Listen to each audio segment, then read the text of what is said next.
Welcome to my channel. నేను మీ శ్రావణి. ఎలా ఉన్నారండి అందరూ? నేనైతే చాలా బాగున్నాను. మీరు కూడా బాగుండాలని కోరుకుంటున్నాను. ఇవాళ నేను మంచిగా క్రిస్పీగా క్రంచీగా ఉండేటటువంటి మురుకులు ఎలా ప్రిపేర్ చేసుకోవాలో చూపించబోతున్నానండి. ఇవైతే చేసిన తర్వాత కూడా అలానే క్రిస్పీగా ఉంటాయండి. చూడండి, ఇక్కడ నేను చూపిస్తున్నాను కదా ఎంత క్రిస్పీగా ఉన్నాయో కదండి. పిల్లలు అయితే మరీ ఇష్టంగా తింటారండి. ఇంకా లేట్ చేయకుండా ప్రాసెస్లోకి వెళ్ళిపోదాము. ముందుగా స్టవ్ మీద బౌల్ పెట్టుకొని 2 గ్లాసెస్ వాటర్ యాడ్ చేసుకుంటున్నానండి. అంటే 2 కప్స్ పిండి తీసుకుంటున్నాను. తర్వాత ఇందులోకి సాల్ట్ అలానే కారం 2 స్పూన్స్ వేసుకుంటున్నానండి. తర్వాత 2 స్పూన్స్ నువ్వులు వేసుకుంటున్నాను. వేసుకున్న తర్వాత వాటర్ని బాయిల్ అవ్వనివ్వాలి. బాయిల్ అయిన తర్వాత ఇందులోకి 2 స్పూన్స్ డాల్డా వేసుకోవాలి. వేసుకున్న తర్వాత ఒకసారి మిక్స్ చేసేసుకొని బాయిల్ అవ్వనివ్వాలి. బాయిల్ అయిన తర్వాత స్టవ్ ఆపేసి ఇక్కడ 2 కప్స్ బియ్యపిండి వేసుకుంటున్నానండి. తర్వాత 1/2 కప్పు మైదా వేసుకోవాలి. ఇక్కడ మైదా వేయడం వల్ల మంచిగా క్రిస్పీగా వస్తాయి ఈ మురుకులు అనేవి. వేసిన తర్వాత ఒకసారి బాగా మిక్స్ చేసేసుకోవాలి. మిక్స్ చేసుకున్న తర్వాత ఒక పెద్ద బౌల్లోకి ట్రాన్స్ఫర్ చేసేసుకొని వేడి మీదే పిండినంతా బాగా ముద్దగా చేసుకోవాలి. వేడి మీద చేత్తో అయితే కష్టం కాబట్టి నేనైతే తడి క్లాత్ పిండి మీద వేసుకొని ఇలాగా ఒత్తుకుంటూ ముద్దగా ప్రిపేర్ చేసుకున్నానండి. చూడండి, ఇలాగా చల్లారాక చేత్తోనే ఇలాగా ప్రెస్ చేసుకుంటూ ఒక 2 మినిట్స్ అలాగా తడి క్లాత్ వేసుకొని పక్కన పెట్టుకోవాలి.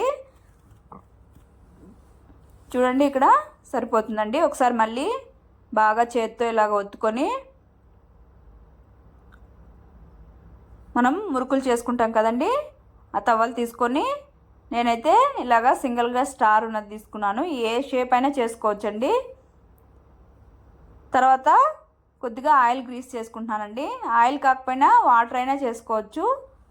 తర్వాత పిండిని ఇందులోకి పెట్టేసుకొని, అంటే మీకు మురుకులు ఇలాగ షేప్ ఉండి చిన్న సైజు కావాలంటే ఇలాగ నేను చూపిస్తున్నాను కదండి, హోల్స్ ఉన్న గరిటెని తీసుకొని పైన ఆయిల్ అప్లై చేసేసి ఇలాగా చిన్నగా ఒత్తుకొని ఆయిల్లో వేసుకొని ఫ్రై చేసుకోవచ్చు. లేదంటే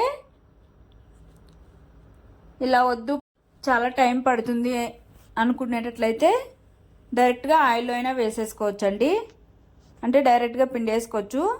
సపరేట్ ఇలా కాకుండా టైము ఎక్కువసేపు పట్టదు, త్వరగా కూడా అయిపోతుంది.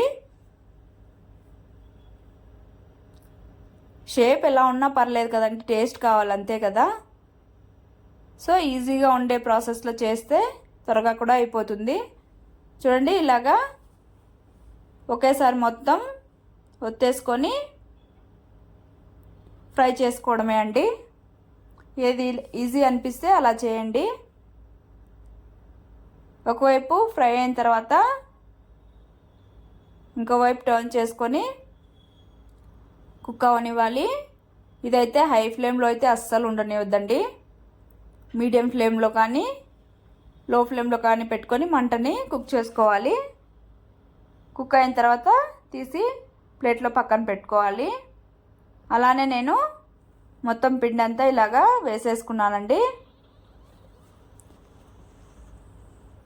అంతే అండి ప్రాసెస్ అయితే. ఈజీగా మురుకులు అయితే ఇలా చేసేసుకోవచ్చు. టేస్ట్ కూడా భలే ఉన్నాయండి.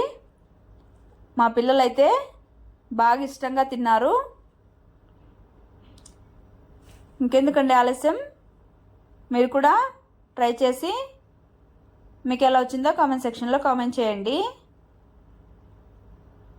Okay, bye. Thank you for watching. Video కనుక నచ్చినట్టయితే సబ్స్క్రైబ్ చేసుకోండి.